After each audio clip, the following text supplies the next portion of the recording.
Осталось 2 дня до окончания нашего отпуска. И случился настоящий трындец. Вчера мы попали под ливень, промокли, замерзли.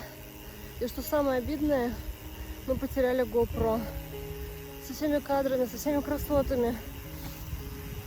Часть, конечно, Антону удалось перекинуть на жесткий диск еще до пропажи. Значит, было 3 часа до темна.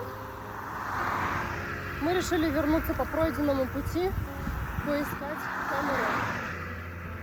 Проглядели все обочины, но тщетно. Как только стемнело, мы остановились в первой попавшейся базе. Но не тут-то было.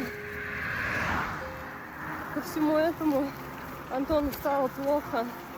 По симптомам похоже на отравление. Ночью, естественно, спал он не очень хорошо. А утром я поехала до ближайшего села.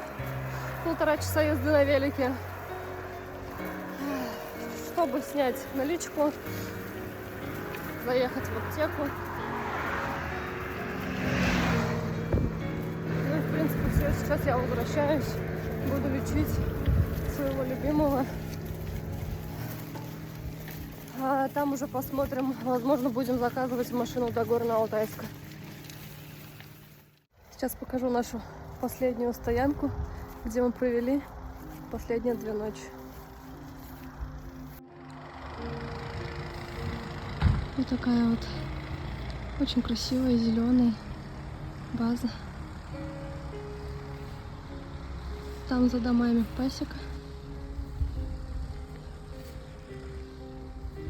Вон в том первом домике мы ночевали. И будем отчаливать на газельке с прицепом до Горно-Алтайска. Точнее, до Карлушки, в отель, готовиться к отлету. Машите ручкой.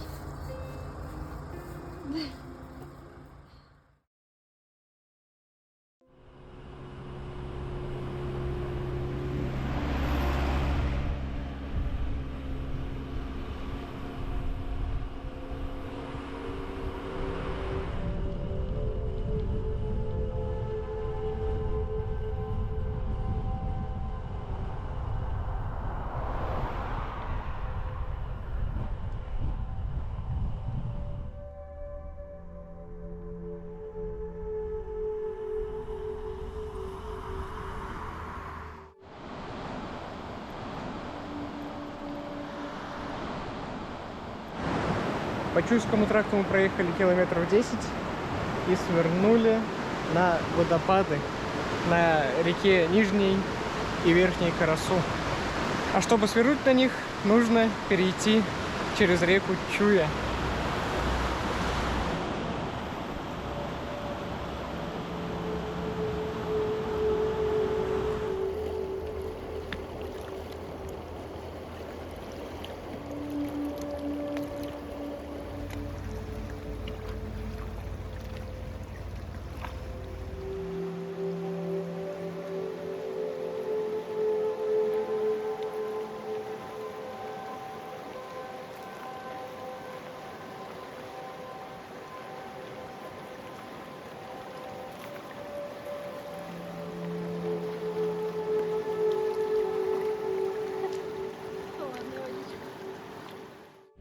Пока едем в их сторону, скорее всего, посетим уже завтра с утра, а разместимся где-нибудь на берегу Чуи.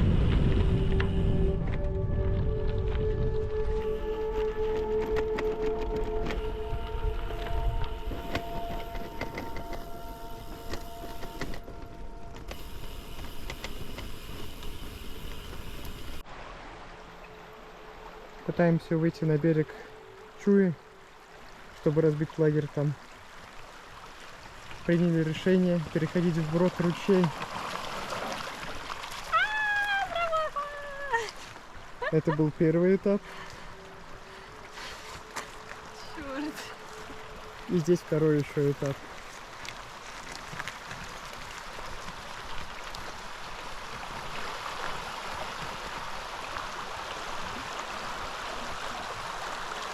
Успешно выполнено.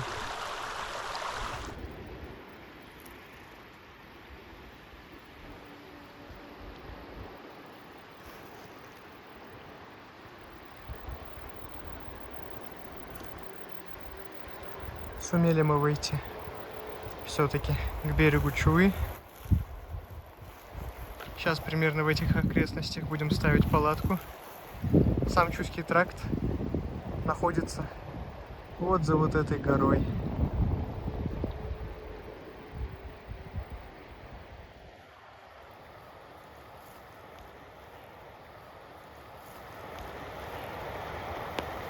Скоро будем кушать.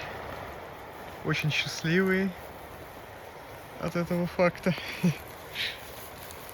Последние дня 3-4, наверное, мы с Ксюшей только и разговаривали о том, как нам недостает калорий. Что мы даже стали меньше есть, чем в повседневной жизни. При том, что физическая нагрузка сильно выросла. Но сейчас мы наконец-то закупились продуктами. Благодаря Акташу. Дошики forever. Да. Дошики, сосиски, колбаса, сыр, хлеб. Все, что только возможно, купили. Спустя те голодные дни, которые пришлось пережить. Угу. Иногда были с завтраком и ужином только, иногда совершенно без завтрака и обеда. Да, сублиматов катастрофически нам не хватало.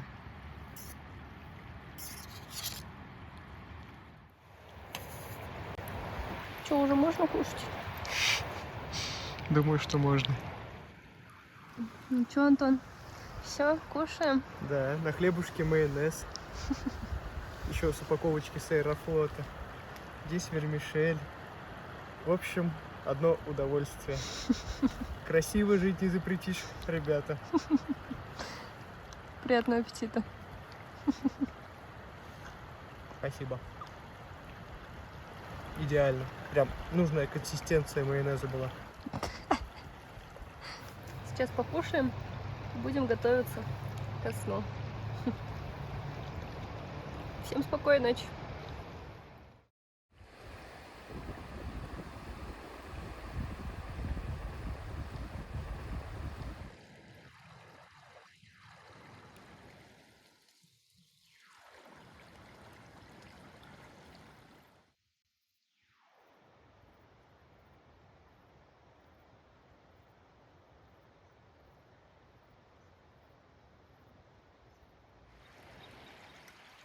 Доброе утро, страна. У нас легкий морозец, 6 градусов. Так показалось, что это была далеко не самая холодная ночь за время нашего путешествия. Как настроение? Отлично. По лицу не видно, Сказано да? было как-то невесело. Уже устала я за сколько? 9 дней. Сегодня 10-й. Угу. Ждем, когда остынет кофечка. И приступим к трапезе. Пили из Чулушмана. Теперь сегодня и вчера пили из Чуи. Все-таки, несмотря на то, что здесь очень хорошая сточная вода, мы все равно ее кипятим, потому что это все-таки реки. А вот до этого мы пили сырую воду в таких речках, скорее похожих на ручьи, вытекающих из леса и очень небольших. Вроде бы все нормально, обошлось.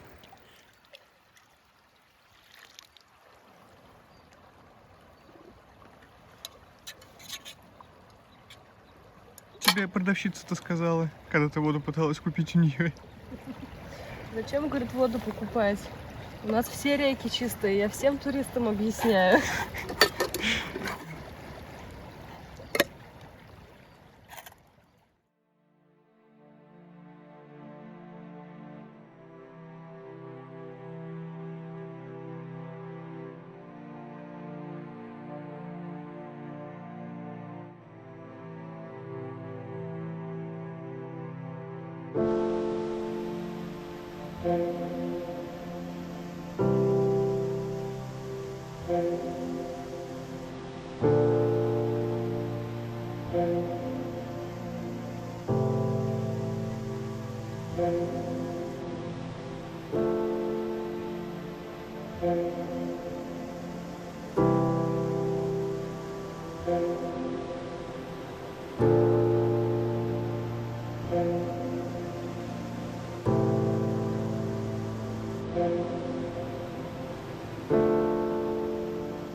Спасибо.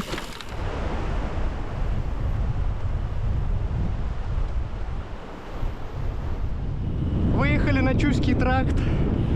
Ветер, конечно, очень сильный поднялся. Порой порывом ветра прямо на дорогу сносят.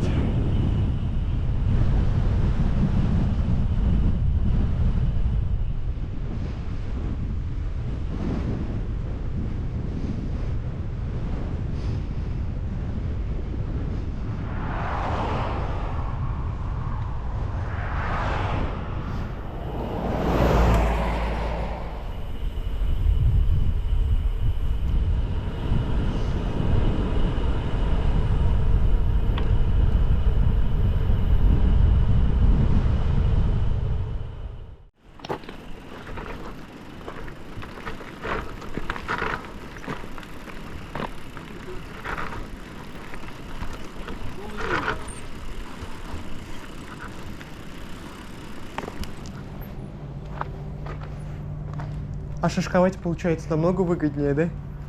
Чем Шишку базу сейчас держать. дорогая, да. Да. Мешок 2 рубля суточный. Это в день ты 20 мешков набил, Ага. в среднем ты сколько имеешь? Ну, 40. Причем с одного дерева сколько собирается? Ну, всякое разное. Все равно же полмешка-то, наверное, есть? Или нет? Интересно, конечно. Поэтому сейчас работников не найти, все базы уже закрыты. Это вот, получается, нам так повезло. Это же не каждый год такое? Каждый год шишку. А, каждый год все-таки? А то мы слышали, типа, Нам что сказали, да, раз что- там в года 3-4 там зреет бывает, да. кедр.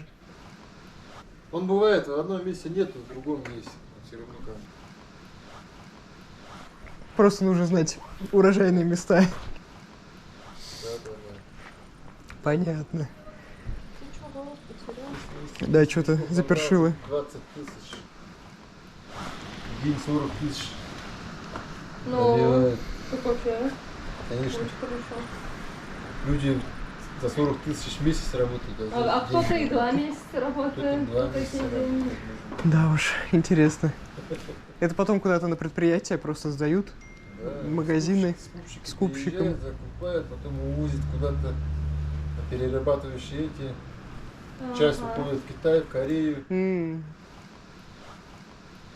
Но основная часть где-то здесь остается у нас. Никогда в жизни кедровые орешки не пробовал. Здравствуйте.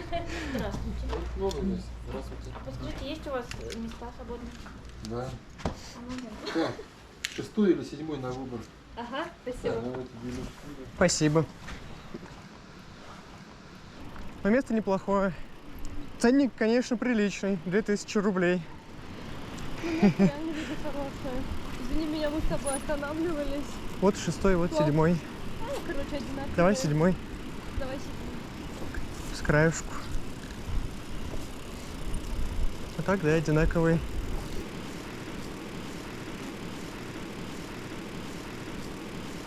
Ух ты, смотри, тут верблюды. Где? Справа. Верблюды! Я первый раз вижу верблюдов. В смысле? Реально? Ты никогда не видел верблюдов? Нет, конечно. Я в Уфе даже видел. В парках.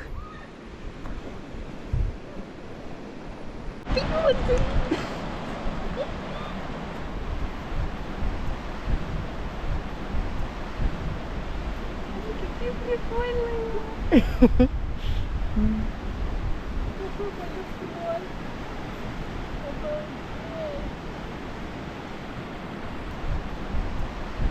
Я никогда не видела верблюда.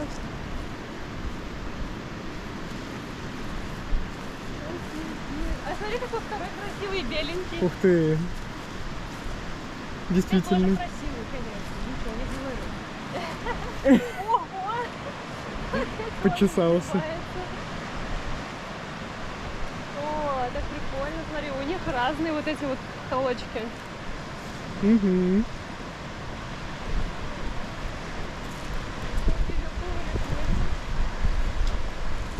Остановились мы в туристической базе Акбом. Одноименное название с селом. База очень классная, нам, в принципе, нравится.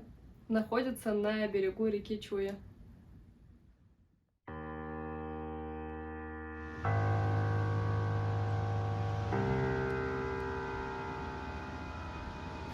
Так выглядит утро нашего очередного походного дня. Немного зябко. Ночью шел дождик. Да и сейчас тоже моросит чуть-чуть. До этого нам с погодой очень и очень сильно везло. Но вот наконец и первые погодные испытания для нас Алтай подогнал.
Ну что ж, выехали. Сегодня мы без завтрака, поэтому хотим сейчас через 7 километров заехать в продуктовый магазинчик, там что-нибудь найти съестное. Все базы, все кафешки закрыты, все ушли шишковать.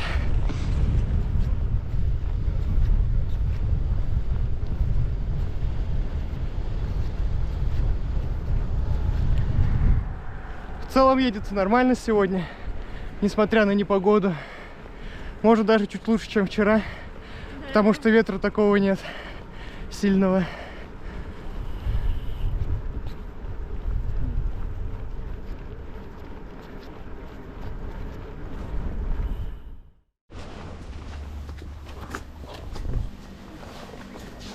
Хлеб есть. Закупились вкусняшками. Магазин оказался выше всяких ожиданий. Здесь есть и салат, и горячий чай, кофе. Потом эти тарелочки можно уже еще вот этот салат выложить тоже покушать. Так и поступим.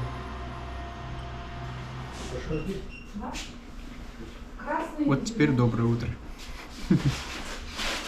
И погода налаживается. И в целом все замечательно. Завтракаем Даже практически в кафешке, да? Мгм. Приятного аппетита, любимый. Спасибо.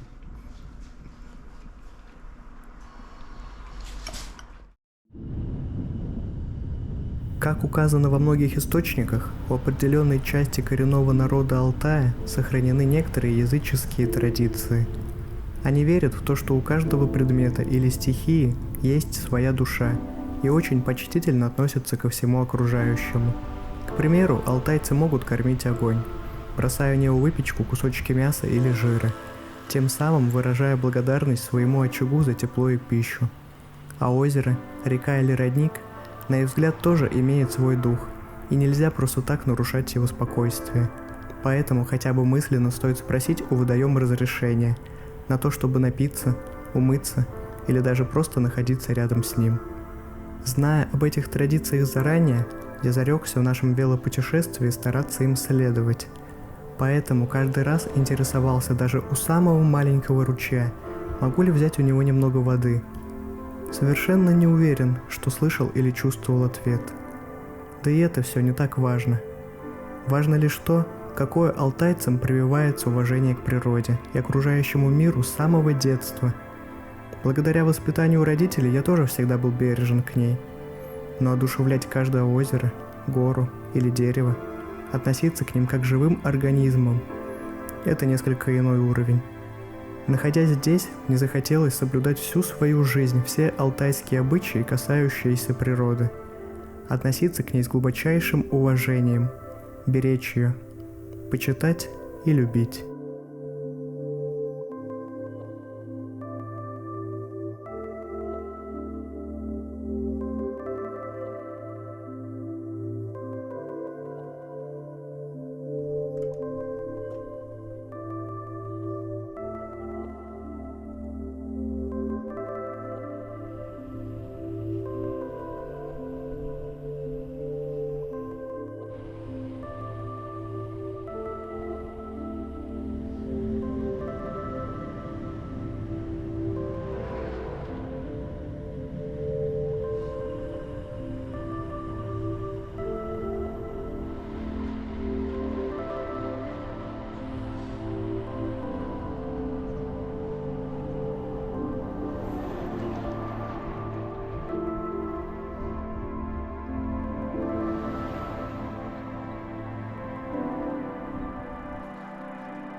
Ксюша стоит, поправляет шарфик и говорит мне: смотри на гору, там камнями что-то выложено как будто. А это просто козлы гору облепили. Вот такое зрение.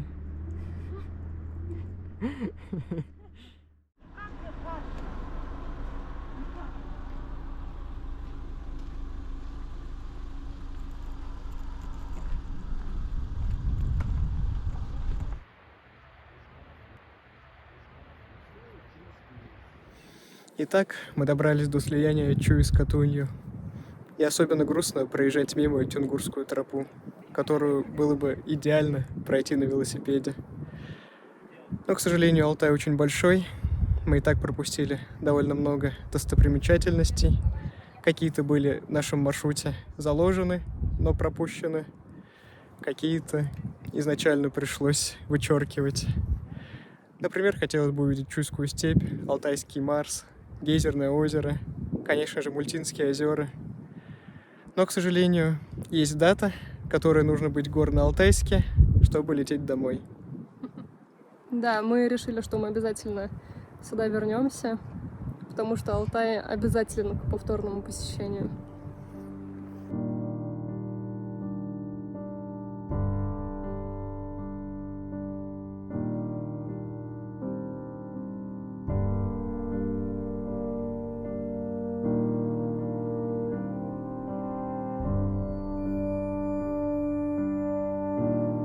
My body is a cage that keeps me from dancing with the one I love.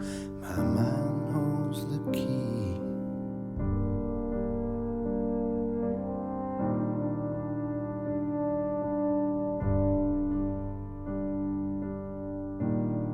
My body is a cage that keeps me from dancing with the one I love, but my mind holds the key. I'm standing on the stage of fear and self-doubt. It's a hollow play, but they'll clap anyway.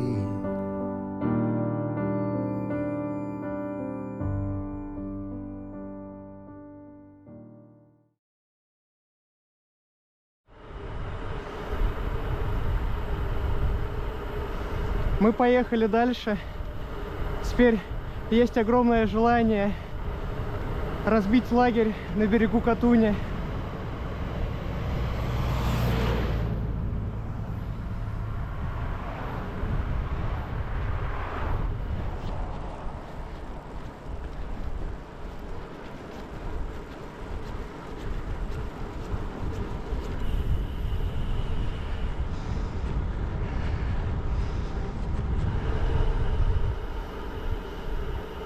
Мост через Катунь.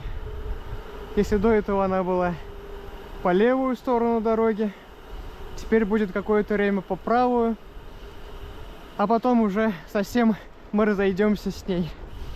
Так как мы продолжим путь по Чуйскому тракту, она повернет на Чемальский тракт.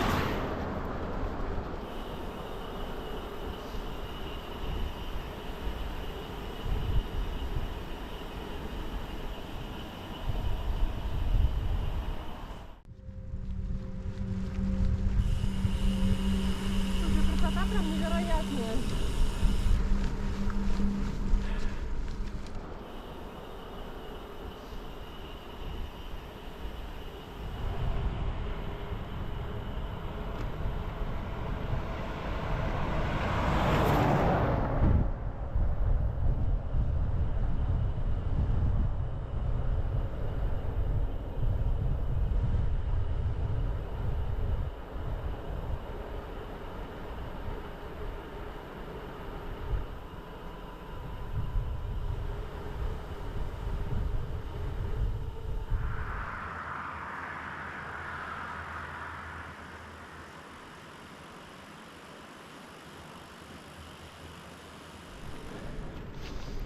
Пытаемся найти место для ночлега на берегу Катуни. Пока безуспешно. Сейчас она вообще вот там вот, далеко внизу, в ущелье. Поэтому не знаю, как мы к ней спустимся. Спустился прям до самого низа. Думал, там возможно будет поставить палатку.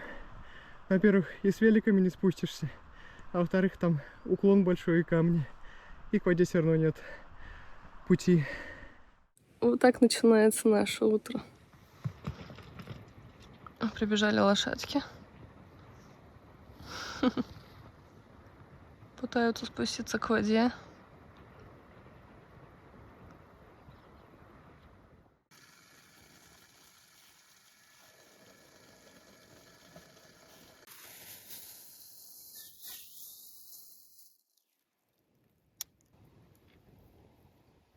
А кофе — это лучший 3 в одном кофе, потому что за мои студенческие времена перепробовала массу разных.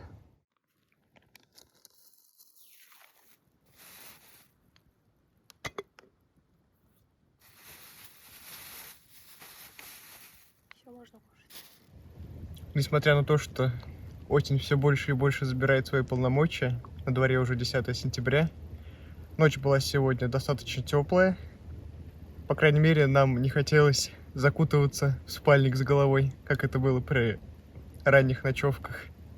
Body is a cage that keeps me from dancing with the one I love. My mind holds the key. My mind holds the key.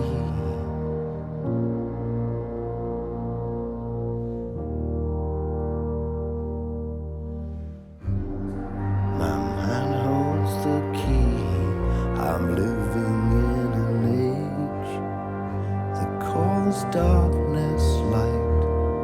Though my language is dead, still the shapes fill my head. I'm living in an age whose name I don't know. Though the fear keeps me moving, still my heart beats so slow.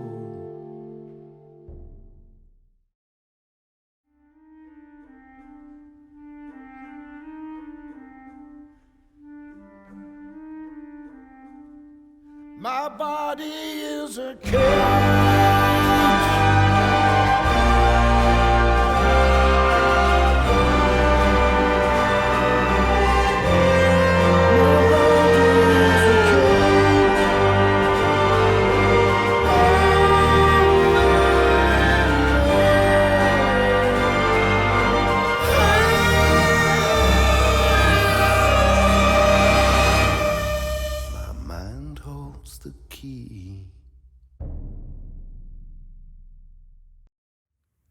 А после мы вновь отправились в свой путь.